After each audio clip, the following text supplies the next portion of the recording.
ये है भारत का प्रसिद्ध नगर इलाहाबाद।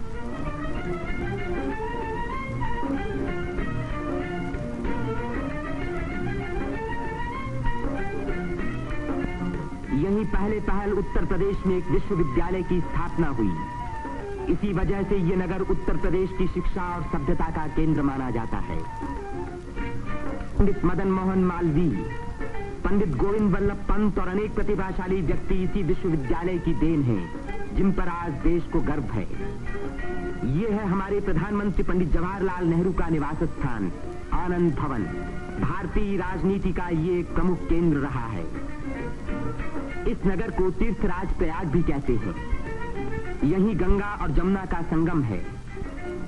इसी संगम में गुप्त सरस्वती नदी भी आकर मिलती है। इसीलिए इस स्थान को त्रिवेणी संगम कहा जाता है। त्रिवेणी बहुत पुराने जमाने से भारत का एक पवित्र स्थान माना जाता है। सृष्टि की रचना की शक्ति प्राप्त करने के लिए यहाँ ब्रह्मा ने यज्ञ और तपस्या की। लक्ष्मी की प्राप्ति के लिए विष्णु ने भी यहीं तपस्या की। यहीं स्नान करके भगवान शंकर ने त्रिपुर राक्षस के वध करने की शक्ति प्राप्त की और यहाँ महात्मा बुद्ध ने संसार को सत्य का संदेश भी सुनाया। समुद्र मंथन के बाद जयंत के अमृत का घड़ा लेकर जाते समय एक अमृत कण छलक कर यहाँ गिरा और तभी से इस स्थान पर कुंभ मेले का महान पर्व आरंभ हुआ। इस वर्ष भारत का सबसे बड़ा कुंभ मेला इसी स्थान पर हुआ। इस मेले में लगभग 1 करोड़ व्यक्ति त्रिवेणी में स्नान करने के लिए आए। सदियों की गुलामी के बाद स्वतंत्र भारत का ये पहला कुंभ मेला था। त्रिवेणी में स्नान करके तन, मन और आत्मा को शुद्ध करने के लिए ही यात्रियां आते हैं। योगी और सन्यासी, गरीब और अमीर सभी प्रकार के लोग यहाँ इकट्ठे होते हैं। कुंभ मेले के मौके पर देश के नर नारी एक दूसरे के धार्मिक विचारों से परिचित होते हैं। धार्मिक संस्थाएं योगी और सन्यासी यौगिक क्रियाओं को दिखाते हैं।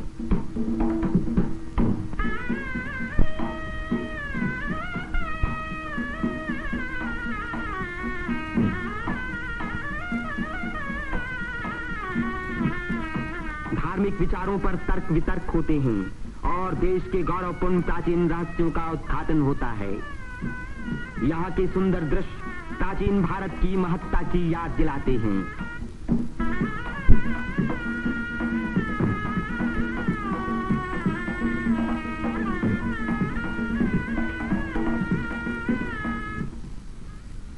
मेले के धार्मिक रूप के अलावा उसके दूसरे दृश्यों में सुंदरता और स्वतंत्रता का रंग चमक रहा था। रंग बिरंगी चूड़ियां, देवी देवताओं की मनमोहिनी मूर्तियां,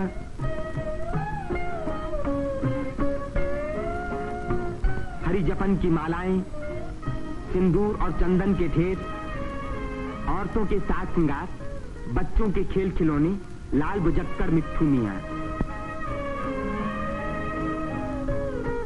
तीर्थयात्रियों की सुविधा और सुरक्षा के लिए और स्वतंत्र भारत के इस महान पर्व को सफल बनाने के लिए उत्तर प्रदेश सरकार ने अपनी ओर से कोई कसर उठा न रखी। मेला शुरू होने के कई महीने पहले से ही सरकार की ओर से तैयारियां शुरू हो गई थीं। उबड़ खाबड़ जमीन को समतल बनाने के लिए बुलडोजर जैसी बड़ी बड़ी मशीनों से जमीन की सतह ठीक की गई।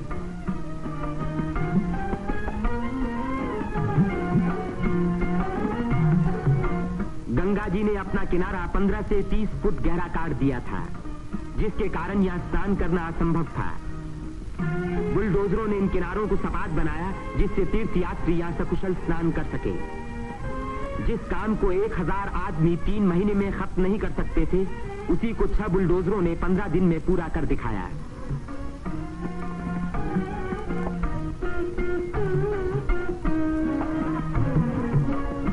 फौजी इंजीनियरों ने सड़कों पर बिछी रेलवे लाइनों के ऊपर पुल बनाने में बड़ी मदद की।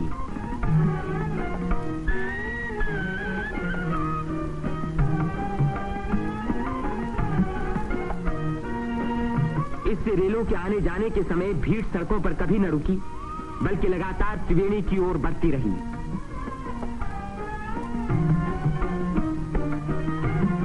जगह की कमी के कारण ज्यादा लोगों के रहने का इंतजाम गंगा के पूर्वी तट पर झूसी की ओर किया गया।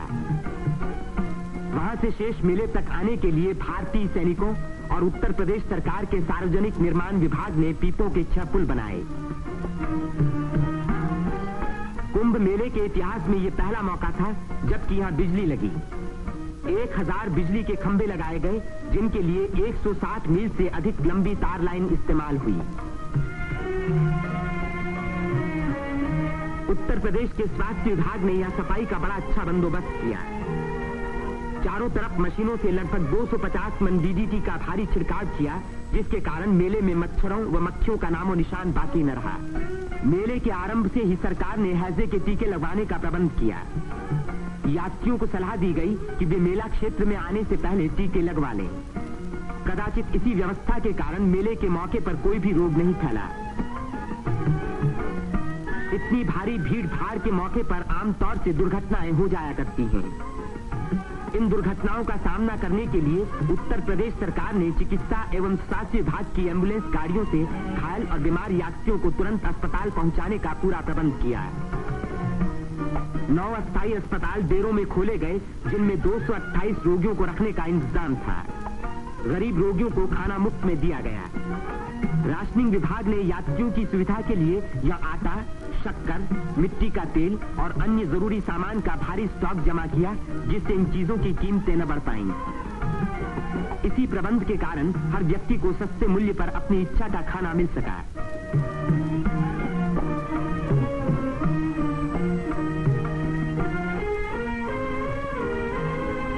सेवा समिति, अग्रवाल समिति और भारत स्काउट्स एंड गाइड्स जैसी स्वयंसेवक संस्थाओं ने यात्रियों के मार्ग निर्देशन, उनकी सुरक्षा और घायलों का प्राथमिक उपचार किया।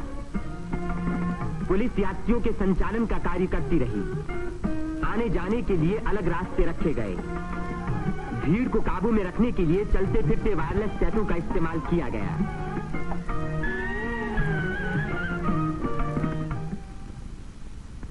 भूले भटके लोगों को खोज निकालने और उनको उनके घर वालों तक पहुंचाने का खास इंतजाम किया गया।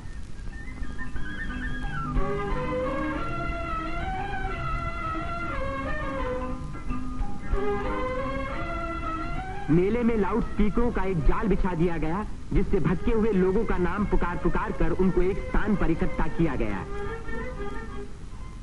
मेले के आरंभ होते ही उत्तर प्रदेश के मुख्यमंत्री पंडित गोविंद वल्लभ पंत ने मेले के बंदोबस्त का मुआयना किया। इस तीर्थ स्थान पर जमा हुए लाखों मेहमानों के सुख सुविधा की उन्हें बड़ी चिंता थी।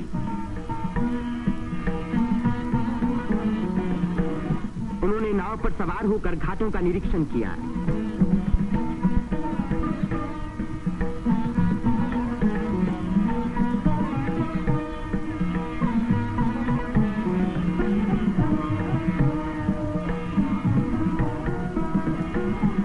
उन्होंने पीपे के पुलों को भी देखा।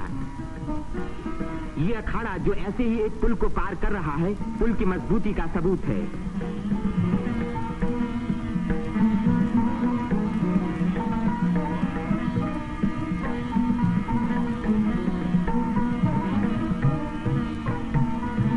हमारे प्रधानमंत्री पंडित जवाहरलाल नेहरू ने भी मेले के इंतजाम का निरीक्षण किया।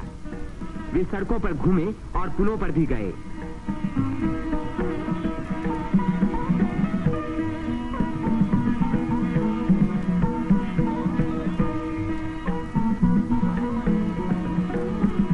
उन्होंने अन्य स्थानों को भी देखा भाला।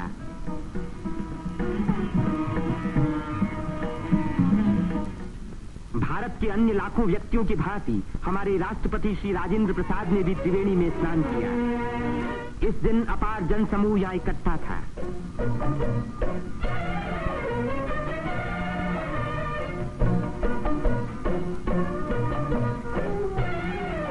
हर घाट पर लोगों की भीड़ स्नान कर रही थी। उसमें नया जोश था और नई उम्मीदें थीं।